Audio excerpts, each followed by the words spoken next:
అనంతపురం జిల్లా రాయదుర్గం పట్టణంలోని గత టీడీపీ హయాంలో ఏర్పాటు చేసిన నగర వనం పార్కును రాయదుర్గం ఎమ్మెల్యే కాల్వ శ్రీనివాసులు సందర్శించారు. అనంతరం పార్కులో మొక్కలు నాటారు.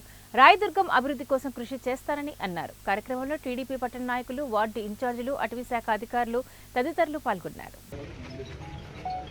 రాయదుర్గం పట్టణ ప్రజల వినోదం కోసం, ఉల్లాసం కోసం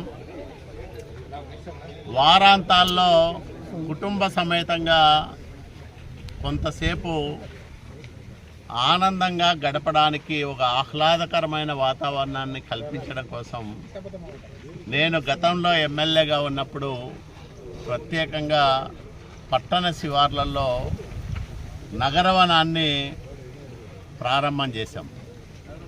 గడిచిన 5 సంవత్సరాల కాలంగా ఈ నగరవనం తీవ్రమైన నిర్లక్ష్యానికి గురైంది. ఎక్కడా దీన్ని అభివృద్ధి చేసిన పాపాన పోలేదు.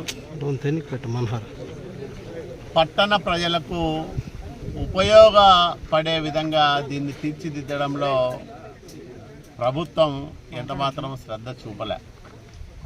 ఇప్పుడు మళ్ళీ దీని పనులు తిరిగి ప్రారంభం చేశాం. ఇక్కడ కొన్ని వసతులు కల్పించి ఒక 3-4 గంటల పాటు కుటుంబ సమేతంగా వచ్చి ఈ నగరవనంలో సేద తీరడానికి అవసరమైన వసతులు కల్పిస్తూ ఉన్నాం. తప్పకుండా రాయదుర్గం పట్టణానికి ఒక మంచి పిక్నిక్ స్పాట్ కింద ఈ నగరవనాన్ని తీర్చిదిద్దాలని ప్రయత్నం చేస్తూ ఉన్నాం.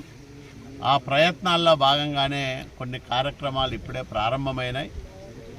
ఇంకా భవిష్యత్తులో ఈ నగరవనాన్ని వివిధ రకాల సదుపాయాలతో పిల్లలు ఆడుకోవడానికి, పెద్దవాళ్ళు హాయిగా ఆహ్లాదంగా గడపడానికి,